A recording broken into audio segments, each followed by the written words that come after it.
الحمد لله والصلاة والسلام على خير المرسلين وعلى صاحب السيرة العطرة محمد بن عبد الله صلى الله عليه وسلم. J'ai dit c'est parce qu'ils ont déposé le fardeau de la guerre et que les musulmans et les mécréants ne se méfient plus les uns des autres et qu'il y a une sécurité entre eux. Là, la porte de la propagation de l'islam, elle est ouverte. Donc cette trêve, elle a facilité le dialogue, il a facilité la présentation de l'islam pur et simple aux gens. Il n'y a pas des gens qui l'entachent. Il n'y a pas Abu Lahab, il dit nous sommes les plus connaisseurs de cet homme-là, il ne faut pas l'écouter, il veut que vous désavouez de vos idoles, c'est un sorcier. Quand il n'y avait pas des gens comme ça, ceux qui ont dit à Tufayl ibn Amr, le notable de Daws, et quand il a voulu faire le pèlerinage, ils lui ont dit non, attention, il faut se méfier de cette personne, il ne faut pas dialoguer avec lui, parce qu'il va t'ensorceler, c'est un sorcier, jusqu'au point où il a mis le coton dans ses oreilles. Quand il n'y a pas ces gens-là, il restera toujours des gens comme ça. Il restera toujours. Les méthodes, elles changent. Les méthodes, si vous voulez, les méthodes, elles changent. Les méthodes de barrer le chemin d'Allah, elles changent. Mais c'est les mêmes gens. Il y a toujours Nadr ibn al-Harith, il y a toujours des journalistes qui écrivent dans les journaux, dans les chaînes, dans la télé, dans la radio et tout, qui entachent l'islam. Il y a toujours des innovateurs qui entachent l'islam, ce qui fait que l'islam, quand il le présente comme ça, les gens, ils ne l'acceptent pas. Ils ne l'acceptent pas. Donc maintenant, quand il y avait cette trêve, le professeur sallam, ça a été facile pour le professeur sallam de présenter l'islam, et c'est pour ça que 10 000 autres gens ont accepté l'islam et l'ont embrassé. Donc, comme j'ai dit, Al-Hudaybiyah, elle s'est réalisé ce qui ne s'est pas réalisé durant 19 ans. Durant 19 ans. La diplomatie du prophète, sa sagesse, pourquoi il a accepté cet accord? Les compagnons ne l'ont pas accepté, mais pourquoi il l'a accepté? Voilà le résultat. Et subhanallah, Allah il révéla ça avant la prise de la Mecque. L'accord est conclu, durant le trajet, Allah il révèle. Inna fatahna laka fathan mubina. Direct, ça y est, c'est une victoire maintenant. Subhanallah. Et aussi parce qu'il a mis à l'épreuve les compagnons, malgré leur réticence, ils ont dit, nous obéissons au prophète sallallahu. Et quand ils l'ont obéi, quand ils ont été mis à cette épreuve et qu'ils l'ont réussi, Allah subhanahu wa ta'ala a dit Inna fatahna laka fathan mubin. Nous t'avons accordé une victoire sûre. De même, le prophète sallallahu avec cet accord, qu'est-ce qu'il a fait? Quand il a écarté Quraysh, il s'est attaqué à Khaybar, l'un des derniers fiefs des Juifs. On sait que s'il y avait sans le pacte, les Quraysh ils vont aider Khaybar, comme ils ont aidé, comme ils ont soutenu Bani Nadir, comme ils ont soutenu Bani Qurayza dans le Ghazwat al-Ahzab. Donc il a écarté parce que Quraysh il représente le pouvoir politique et en même temps religieux. C'est elle la gardienne des sanctuaires. Comme quelqu'un, il va nous rivaliser, il va dire que notre façon de vivre, elle n'est pas bonne, nos idoles, ce n'est pas une bonne religion, alors que c'est nous qui représentons la religion de la péninsule. D'accord? Puisqu'il a ce pouvoir-là, il ne va pas laisser le prophète sallam tranquille. Le prophète sallam, avec cet accord, il l'a déjà cassé quand il s'est attaqué aux caravanes. Et quand il les a mis en déroute dans la bataille de l'Ahzab, dans la bataille de Badr, il les a cassés pour qu'ils mettent un certain recul. Et après, il a fait la trêve. Donc, comment on dit, oui, l'éminence du prophète sallam, comment il est.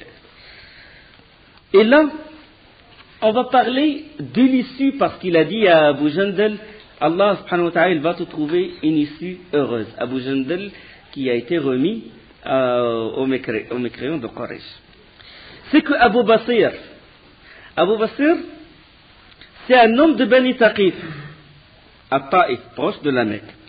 Mais il vivait, sa famille, il vivait à la Mecque. La famille de Abu Basir. Et il est originaire de Taïf. Donc Bani Taqif, il habite à Taïf.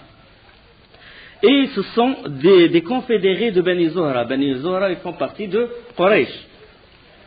Cette famille, il vit à la Mecque. Cet homme-là, Abu Basir, il a embrassé l'islam. Mais il fut emprisonné, c'est-à-dire ils l'ont emprisonné pour qu'il ne quitte pas la Mecque. Et lui, avec son ingéniosité, il a réussi à s'échapper de la Mecque. Et il est allé à Médine. Et il alla voir le prophète sallam, dit, envoyé d'Allah, j'ai embrassé l'islam, je suis venu vers toi en tant que muhajir, en tant qu'immigrant. Et il fut bientôt disons, rejoint par deux émissaires, envoyés par Quraysh, par Al-Akhnas ibn Shariq, qui est de la famille de Thaqif, de Abu Basir, et Al-Azhar de Bani Zuhra, qui sont des Qurayshites. Les deux émissaires, ils viennent voir le prophète sallallahu alayhi wa sallam, et on dit envoyé d'Allah, l'accord. Conformément à l'accord, tu nous rends Abu Basir. Et le prophète sallallahu alayhi wa sallam, il le rendit. Il a dit, je ne peux pas t'accepter, on a conclu un accord. Et il rendit Abu Basir à ses deux émissaires. Les deux émissaires, ils avaient une lettre qui a été envoyée par les Quraysh. Et Abu Basir, il s'écria, il a dit, comment tu vas me renvoyer, comment tu me renvoies alors que je suis venu en tant que musulman. Le prophète m'a dit à Abu Basir, les mêmes propos qu'il a dit à qui? À Abu Jandal. Il a dit, Abu Basir, nous avons conclu avec ces gens ce que tu sais, il nous sied pas dans notre religion la tromperie. Allah te pourvoira, ainsi que les opprimés, les nouveaux convertis, une issue heureuse. Retourne vers ton peuple. Et Abu Basir, il s'est écrié, il a dit, comment a dit, mais le prophète sallam ne l'accepta pas. Le prophète sallam a dit, patiente et compte sur la récompense d'Allah. Et donc, il fut emmené par les deux émissaires, et à Zul Hulayfa, c'est juste à quelques kilomètres de Médine. C'est le Miqat des gens de Médine, il n'est pas loin de Médine. Les deux émissaires, ils ont mis pied à terre pour se reposer et manger des dattes. Abu Basir est avec eux. Et puis Abu Basir a réussi à prendre l'épée de l'un d'eux, et il le tua. Il tua l'un des deux émissaires. Et il poursuivit l'autre. L'autre, il s'est enfui. Et il courait. Où est-ce qu'il peut aller? Médine. C'est la plus proche de Zul Hulayfa. Il rentra à Médine. Les compagnons qui l'ont vu, ils ont dit, il courait, il traînait avec lui un tas de poussière. Et Abu Basir, avec l'épée, il courait derrière lui. Et la personne, il est rentré directement dans la mosquée du prophète sallallahu alayhi wa sallam. Quand il l'a vu, il a dit, celui-là, il a vu quelque chose de terrifiant. Et puis Abu Basir, il se présenta derrière lui avec l'épée.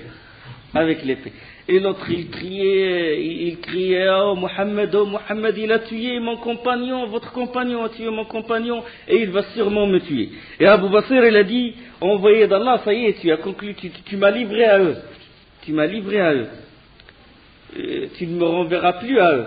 Et le prophète sallam l'a laissé.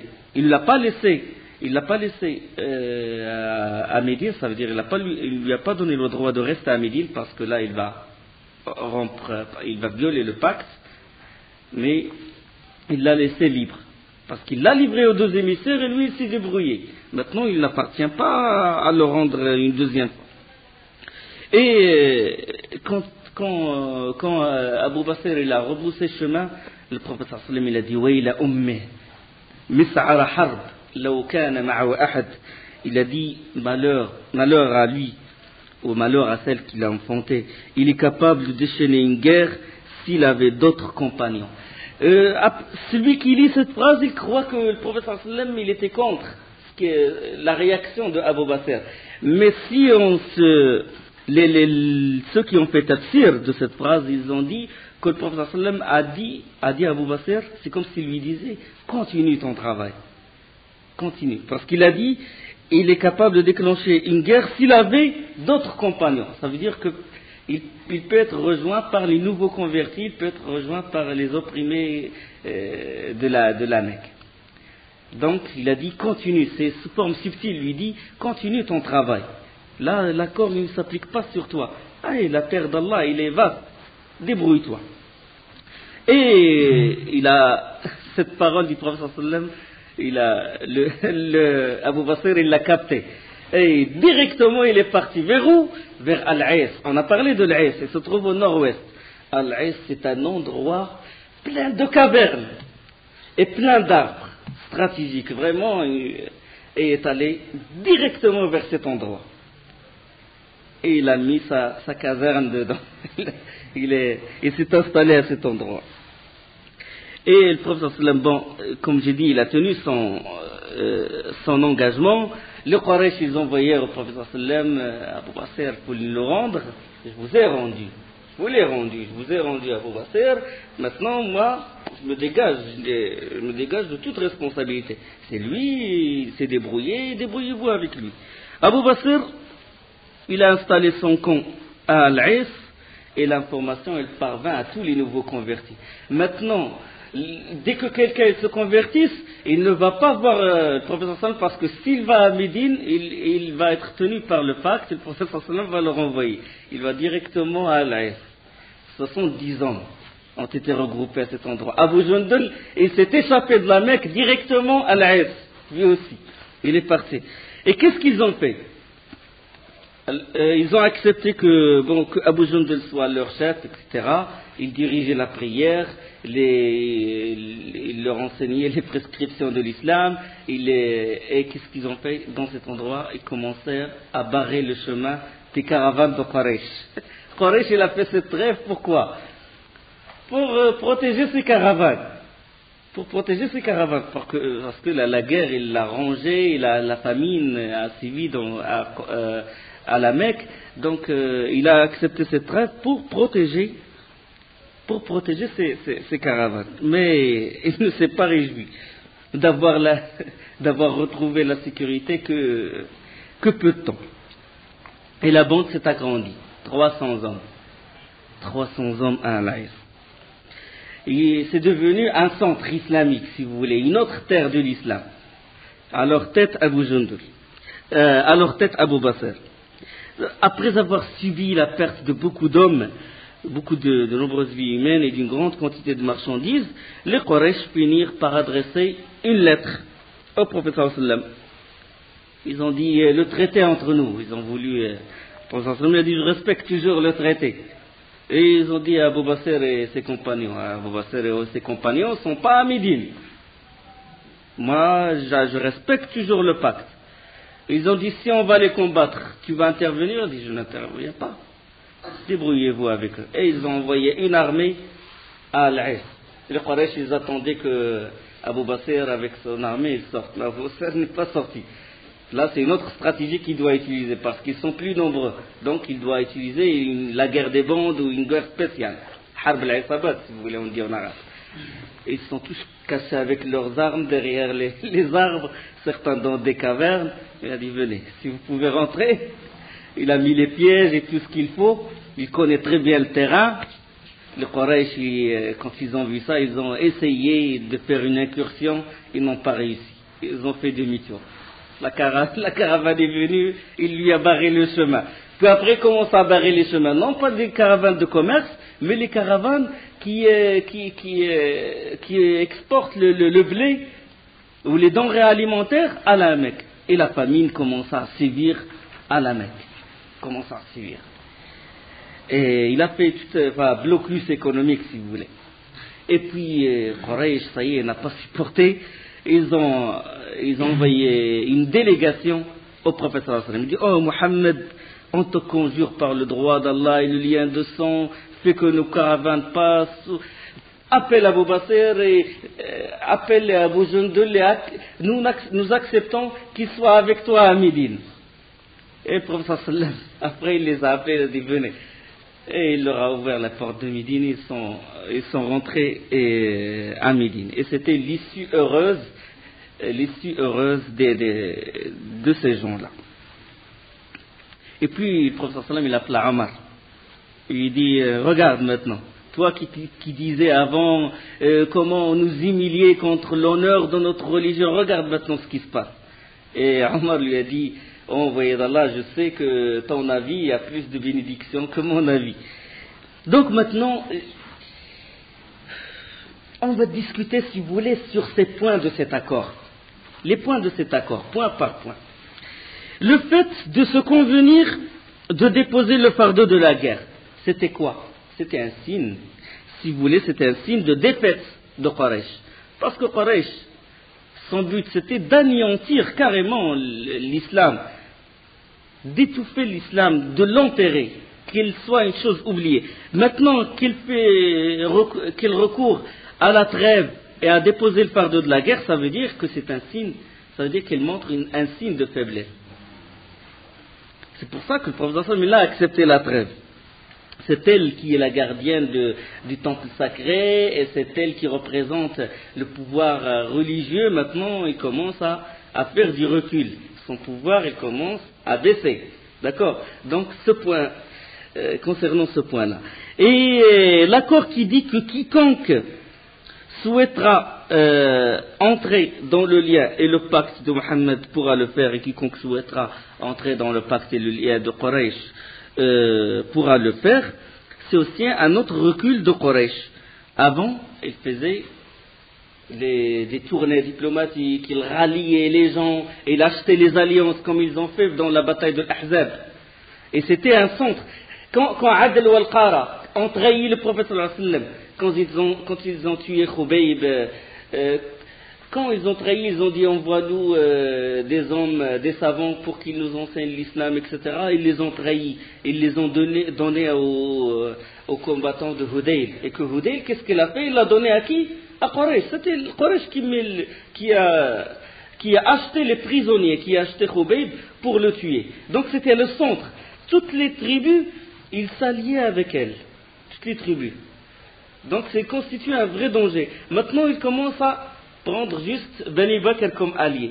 Il a laissé tomber Khuza'a. Il commence maintenant à faire du recul. Il n'a pas le pouvoir, il n'a pas ce pouvoir de rallier l'Ahzab comme il a fait dans la bataille de l'Ahzab, la bataille des coalisés. Il n'est pas capable maintenant de faire le poids. L'analyse, il faut... C'est ça, je vous dis, il faut... La vie du prophète sallallahu alayhi wa sallam, il faut une analyse pour ça. Il faut pour qu'on en déduise les leçons qui nous concernent.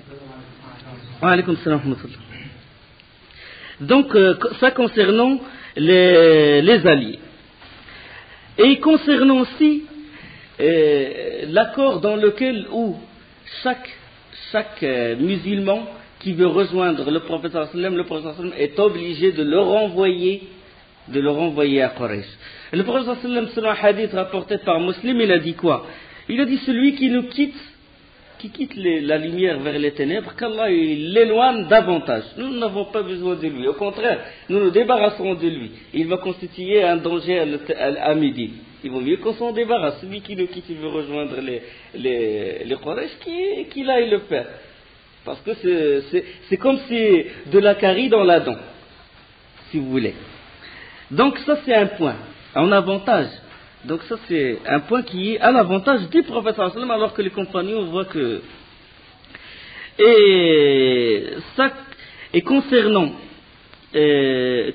maintenant la personne, là j'ai parlé du guide, j'ai parlé de la personne qui est avec les musulmans, qui rejoint les Quraysh. Et concernant la personne qui était à Quraysh, à la Mecque, et qui se convertit, et que le prophète sallallahu alayhi wa sallam est obligé de le renvoyer concernant ce point-là, c'est que la terre d'Allah est vaste. Celui qui se convertit, qu'il aille vers la terre d'Allah, comme a fait Abu Basir. Et le prophète sallallahu alayhi wa sallam et ses compagnons, n'étaient-ils pas séquestrés à la Mecque, et Allah subhanahu wa ta'ala ne leur a pas trouvé une issue? Donc le prophète il savait ce qui va se passer. Et une autre chose, c'est que la présence des musulmans à la Mecque, c'est qu'il va gêner. Il va gêner le Quraysh. Ils vont avoir, il doit avoir beaucoup de gardiens pour emprisonner les nouveaux convertis, etc. Il y a autre chose aussi concernant les femmes. Les femmes, quand Kalsoum radiyallahu anha, la fille de Uqba ibn Abi Mu'ayt, elle a émigré, et sa famille, qu'est-ce qu'il a fait?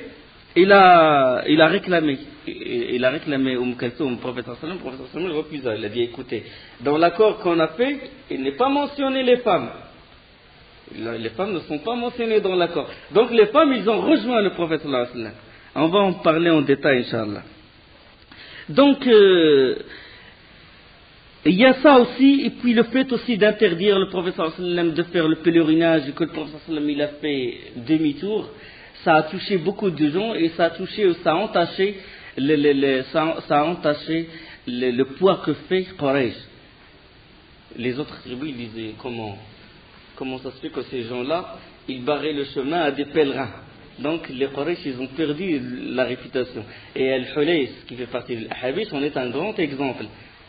On a parlé la semaine dernière, quand ils ont poussé leurs offrandes, ils ont poussé les chameaux qui sont destinés à être sacrifiés, ils ont dit que le Hulays les a vus, il a dit il n'appartient pas au Quraysh de barrer le chemin au prophète sallallahu alayhi wa sallam. Il est en tenue de pèlerinage, etc. Après le Hudaybiyah, qu'est-ce qui s'est passé? Après le Hudaybiyah, il y a eu lieu ce qu'on appelle Ghazwat Dhi Qarad. Ghazwat Dhi Qarad, on ne va pas en parler aujourd'hui. Parce que on ne va pas en parler parce que le style du Coran, il ne le permet pas, puisqu'il y avait Fath Khaybar, l'occupation de Khaybar, et l'occupation de Fath Khaybar, il est évoqué dans Surat al-Fath. Donc, le prophète, après Ghazwat Dhi Qarad, qu'est-ce qu'il a fait le prophète sallam? Il organisa une expédition vers Khaybar, vers les Juifs de Khaybar. Pourquoi Khaybar? Qui sont ceux qui ont rallié les Ahzab, les coalisés et tout pour combattre le prophète sallallahu alayhi wa sallam? C'était qui ont fait ça? C'était les Juifs de Bani Nadir. Quand ils ont été expulsés, une partie d'eux a immigré vers Shem et une partie d'eux a immigré vers Khaybar. Et c'est ceux qui sont allés à Khaybar sont devenus les rois de Khaybar. Et c'est eux qui ont engagé, c'est eux qui ont poussé Quraysh à combattre, et ce sont eux qui ont convoqué ou appelé, acheté des alliances des autres tribus. Donc c'était surtout Kinana ibn Abi al-Huqayq, ou Sallam ibn Mishkam, ou Rubayh, c'était eux qui avaient des influences. Donc le prophète, quand il a mis à l'écart Quraysh, il est allé directement combattre Khaybar, puisqu'il constitue un grand danger. Il constitue l'un des grands dangers qui est resté. Donc le prophète sallam, qu'est-ce qu'il a fait? Avant de se diriger vers Khaybar, il a donné la bonne nouvelle. Il a dit on va ouvrir Khaybar. Allah me l'a promis. Dans le Coran, il me l'a promis. Et il est parti tranquillement. Allah wa'adani, promesse tenue qu'il va ouvrir coûte que coûte une bataille dont l'issue est connue déjà d'avance. Il est connu l'issue de cette bataille, subhanallah. Et le prophète sallam, qu'est-ce qu'il a dit? Pour récompenser ceux qui ont participé avec lui dans le pacte de l'Hudaybiyah, il a dit il ne partira avec moi que ceux qui ont prêté le serment d'allégeance. Personne d'autre. Les 1400 jusqu'à 1500. Personne d'autre. Les hypocrites et les bédouins et tout, ils savaient que le prophète sallallahu alayhi wa sallam est véridique. Quand il dit que ça y est, il va ouvrir Khaybar, et Khaybar est très riche. Et très riche. Et ils ont voulu prendre une part du butin. Donc ils ont voulu participer à cette bataille. Le prophète sallallahu alayhi wa sallam leur a dit non. Non, personne ne partira avec moi, sauf ceux qui ont participé à Al-Hudaybiyah. Et ils ont dit, envoyé d'Allah, pourquoi tu nous interdis? Nous voulons, c'est nos familles, nos biens, c'est eux qui nous ont bloqués pour ne pas participer avec toi à Al-Hudaybiyah. Et nous voulons mourir shuhada fi sabilillah. Il ne faut pas nous interdire cette récompense. Ils ont insisté, pour que le prophète sallallahu alayhi wa sallam a dit une chose, il a dit, bon, que celui qui veut aller avec moi vers Khaybar, qu'il y va, mais il n'a aucune part dans le butin. Il n'a aucune part dans le butin. Vous voulez combattre, vous voulez mourir shuhada, vous êtes sincère, vous n'avez aucune part dans le butin, sauf ceux qui ont fait le pacte d'allégeance avec moi. Personne Personne n'a accepté. Quand ils ont su qu'il n'y a pas de butin, tout le monde a reculé. Allah subhanahu wa ta'ala, il a dévoilé ça. Il a dévoilé ce qu'il y a dans le cœur des hypocrites et des bédouins. Il dit سيقول لك المخلفون من الأعراب شغلتنا أموالنا وأهلنا فاستغفر لنا يقولون بألسنتهم ما ليس في قلوبهم قل فمن يملك لكم من الله شيئا إن أراد بكم ضرا أو أراد بكم نفعا بل كان الله بما تعملون خبيرا بل كان الله بما تعملون خبيرا. Ils te diront, les retardataires d'entre les Bédouins, nos biens et nos familles nous ont retenus. Implore donc pour nous le pardon. Ils disent avec leur langue ce qui n'est pas dans leur cœur. Dis, qui donc peut quelque chose pour vous auprès d'Allah, s'il veut vous faire de mal ou s'il veut vous faire du bien, mais Allah est parfaitement connaisseur de ce que vous œuvrez. Shaghalatna amwaluna. Il commence à donner des excuses. Ah, on était retenus par nos biens, on était retenus. Et Allah subhanahu wa ta'ala, dans la suite du verset, il dit بَلْ ظَنَنْتُمْ أَلَّنْ يَنْقَلِبَ الرَّسُولُ وَالْمُؤْمِنُونَ إِلَى أَهْلِهِمْ أَبَدًا وَزُيِّنَ ذَلِكَ فِي قُلُوبِكُمْ وَظَنَنْتُمْ ظَنَّ السَّوْءِ وَكُنْتُمْ قَوْمًا بُورًا. Bien plus, vous avez conjecturé que l'envoyé et les croyants jamais ne reviendraient à leur famille. Cette idée resplendissait dans votre cœur et vous en tiriez conjecture mauvaise et vous fûtes des gens perdus. Au début, quand le prophète sallallahu alayhi wa sallam a dit « je vais faire l'umrah » et qu'il a porté la tenue de l'ihram, qu'est-ce qu'ils ont dit? Ils ont dit il va être massacré, les Quraysh ne vont pas le laisser rentrer à la Mecque, ils vont le tuer, etc. Nous on ne va pas aller avec lui. Allah subhanahu wa ta'ala a dévoilé bien plus vous avez conjecturé que l'envoyé et les croyants jamais ne reviendraient à leur famille. Ils ont dit que jamais ces compagnons, les 1400 hommes, jamais ils pourraient revenir, ils vont être massacrés. La suite. سيقول المخلفون voilà Allah subhanahu wa ta'ala dévoile clairement سيقول المخلفون إذا انطلقتم إلى مغانم لتأخذوها ذرونا نتبعكم سيقول المخلفون إذا انطلقتم إلى مغانم لتأخذوها ذرونا نتبعكم. Les retardataires diront quand vous vous dirigez vers le butin pour vous en emparer, laissez-nous vous suivre. ذرونا نتبعكم. Laissez-nous mourir martyrs في سبيل الله. يريدون أن يبدلوا كلام الله. Ils voudraient changer la parole d'Allah. قل لن تتبعونا كذلكم قال الله من قبل. Dis jamais vous ne suivrez ainsi. Allah l'a déjà annoncé. فسيقولون بل تحسدوننا بل كانوا لا يفقهون إلا قليلا. Quand le prophète sallam il a dit d'accord, vous pouvez venir avec moi, mais vous n'avez aucun droit au butin. Ils ont dit bel tahsudunana. Ils vont dire, mais ils diront, vous êtes plutôt envieux à notre égard. Mais ils ne comprenaient en réalité que peu. وسبحانك اللهم وبحمدك اشهد ان لا اله الا انت استغفرك واتوب اليك صل وسلم على محمد.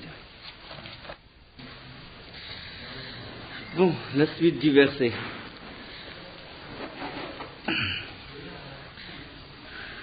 سيقول المخلفون إذا انطلقتم إلى مغانم لتأخذوها ذرونا نتبعكم.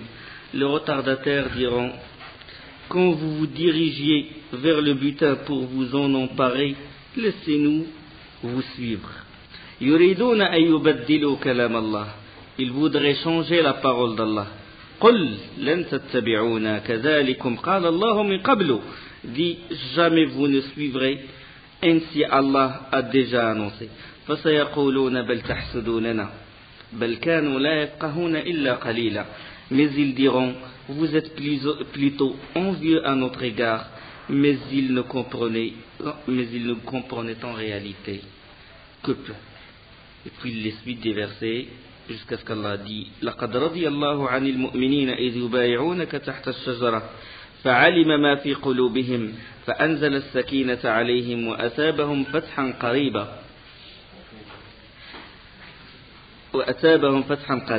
Allah a très certainement agréé les croyants quand, sous l'arbre, ils t'ont prêté serment d'allégeance, et ils savaient ce qu'il y avait dans leur cœur, et a fait descendre sur eux la quiétude, et il les a récompensés par une victoire proche. Fath Qarib, victoire proche, ça veut dire la prise de la Mecque. وعدكم الله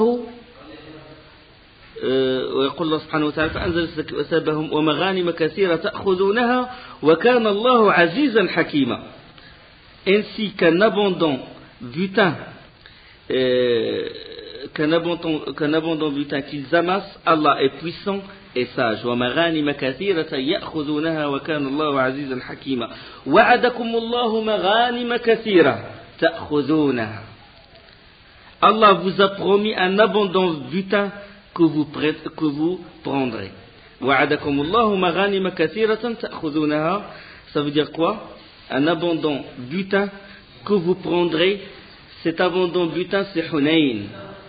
Hunayn, c'est après la prise de la Mecque. فعجل لكم هذه. Et il a hâté pour vous celle-ci. Les savants, ils expliquent, les exégètes, ils expliquent celle-ci par Khaybar. هذه, ça veut dire Khaybar. وكف أيدي الناس عنكم ولتكون آية للمؤمنين ويهديكم صراطا مستقيما. Et à repousser de vous les mains des gens, afin que tout cela soit un signe pour les croyants et qu'ils vous guident dans un droit chemin. Et il a repoussé de vous les mains des gens, les mains de qui? De Quraysh. Les mains de Quraysh. Quand les 80 hommes ils sont venus pour prendre quelqu'un des compagnons du prophète sallam en captivité, que les gardiens du prophète sallam les ont encerclés, et le prophète sallam les a libérés. Et même, il y a un hadith aussi qui explique ce verset-là, qu'il y avait 30 jeunes. Même ça, c'est quand le pacte il a failli terminer, les 30 jeunes sont venus avec leurs armes, attaquer le prophète sallallahu alayhi wa sallam, et que le prophète sallallahu alayhi wa sallam il invoqua Allah, et qu'Allah a pris, il a rendu ces gens-là, ces jeunes-là aveugles. Le hadith il est authentique. Et c'est Allah subhanahu wa ta'ala dit, il a repoussé de vous les mains des gens. وكف أيدي الناس عنكم وأخرى لم تقدروا عليها قد أحاط الله بها. Et il en est une autre qui échappe à votre prise, mais qu'Allah a embrassé en sa puissance. Qui échappe à votre prise, ça veut dire At-Ta'if. At-Ta'if, ils l'ont assiégé, mais ils n'ont pas pris le butin. Le prophète sallallahu alayhi wa sallam leur a dit de retourner. On va en parler, Inch'Allah, durant la sira. وَكَانَ اللَّهُ عَلَى كُلِّ شَيْءٍ قَدِيرًا, car Allah est omniscient. وَلَوْ قَاتَلَكُمُ الَّذِينَ كَفَرُوا لَوَلَّوْا الْأَدْبَارَ ثُمَّ لَا يَجِدُونَ وَلِيًّا وَلَا نَصِيرًا. Et si ceux qui ont mécru vous combattent, ils se détourneront certes, puis ils ne trouveront ni alliés ni secoureurs. وَلَوْ قَاتَلَكُمُ الَّذِينَ كَفَرُوا. Si ceux qui ont mécru vous combattent, ça veut dire qui? Ça veut dire les Quraysh. سنة الله التي خلت من قبل ولن تجد لسنة الله تبديلا. Telle est la règle d'Allah appliquée aux générations passées, et tu ne trouveras jamais de changement à la règle d'Allah. Toujours il y a ce combat entre les alliés d'Allah et les alliés de Satan. وهو الذي كف أيديهم عنكم وأيديكم عنهم ببطن مكة من بعد أن أظفركم عليهم وكان الله بما تعملون بصيرا. C'est lui qui, au bas de la Mecque, a écarté leurs mains de vous, et de même il a écarté vos mains d'eux après vous avoir fait triompher sur eux. وَكَانَ اللَّهُ بِمَا تَعْمَلُونَ بَصِيرًا. Et Allah, il est connaisseur de ce que vous œuvrez. بِبَطْنِ مَكَّةَ, au bas de la Mecque, c'est Hudaybiyah. C'est le Hudaybiyah. كَفَّ أَيْدِيَهُمْ عَنْكُمْ, il a écarté leurs mains de vous, de même qu'il a écarté vos mains d'eux. Subhanallah, il a fait ça pour aboutir à la victoire qui est proche. Ça veut dire, c'était pour une raison bien valable qu'Allah subhanahu wa ta'ala a épargné le combat. L'imam Ahmed, ça c'est l'histoire que j'ai dit tout à l'heure sur les 30 hommes. Le professeur Sallam invoqua Allah et Allah les a aveuglés, puis le professeur Sallam les a libérés. Il est rapporté par l'imam Ahmed, par al-Hakim, par Ibn Jarir al-Tabari et d'autres. هم الذين كفروا وصدوكم عن المسجد الحرام هم الذين كفروا وصدوكم عن المسجد الحرام والهدي معكوفا أن يبلغ محله. Ce sont eux qui ont mécru et qui vous ont obstrué le chemin de la mosquée sacrée, empêchant les offrandes de parvenir au lieu de sacrifice. C'est qui? Quraysh. C'est Quraysh qui ont obstrué le chemin d'Allah, le chemin de la mosquée sacrée, et ils ont empêché les offrandes. وَلَوْلَا رِجَالٌ. Voilà, Allah subhanahu wa ta'ala maintenant il va nous informer pourquoi il n'y avait pas de combat, pourquoi il n'y avait pas de guerre. La raison. وَلَوْلَا رِجَالٌ مُؤْمِنُونَ وَنِسَاءٌ مُؤْمِنَاتٌ لم تعلموهم أن تطؤوهم فتصيبكم منهم معرة بغير علم ليدخل الله في رحمته من يشاء.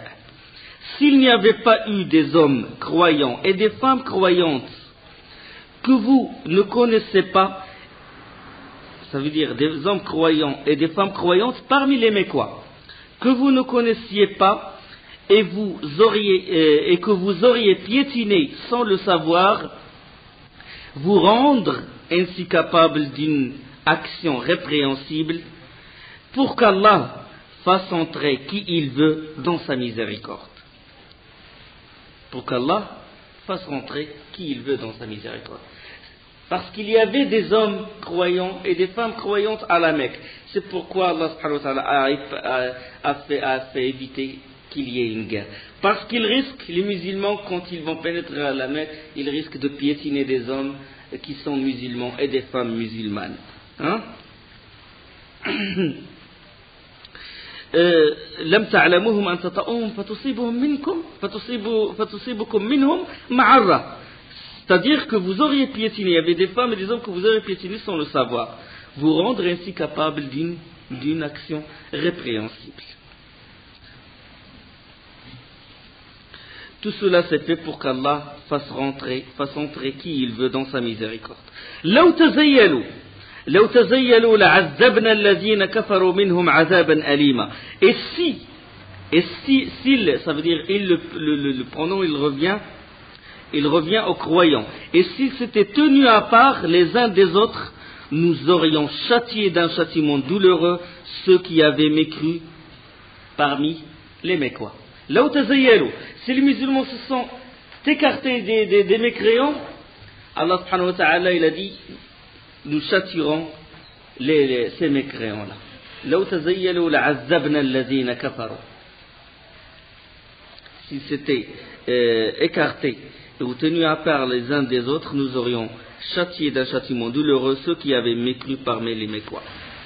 إذ جعل الذين كفروا في قلوبهم الحمية حمية الجاهلية فأنزل سكينته على رسوله وعلى المؤمنين وألزمهم كلمة التقوى وكانوا أحق بها وأهلها وكان الله بكل شيء عليما. Quand ceux qui ont mécru eurent mis dans leur cœur la virulence du paganisme, puis Allah fit descendre sa quiétude sur son messager ainsi que sur les croyants et les obligea à une parole de piété dont ils étaient les plus dignes et les plus proches. Allah est omniscient. وَكَانُوا أَحَقَّ بِهَا وَأَهْلَهَا. حَمِيَّةَ الْجَاهِلِيَّة, la virulence à l'image du paganisme, le fait de ne pas avouer qu'il est le prophète sallallahu alayhi wa sallam, qu'il est l'envoyé quand ils ont dit efface, ou le fait d'effacer, le fait de dire que nous ne croyons pas au Rahman. Hamiyat al-Jahiliya, la virulence à l'image du paganisme, nous sommes fiers, etc.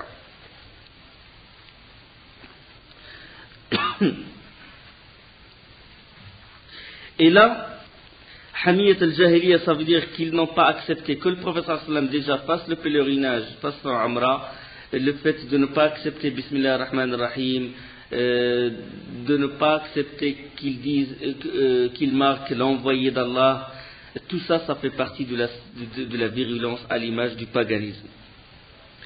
Et donc, quand l'accord il fut accompli, ça revenons un peu en arrière, et que le prophète sallam s'est désacralisé, il a sacrifié son offrande, il s'est rasé la tête, et bon, avant ça veut dire quand Omar il va voir le prophète sallallahu alayhi wa sallam, il a dit, ne nous as-tu pas promis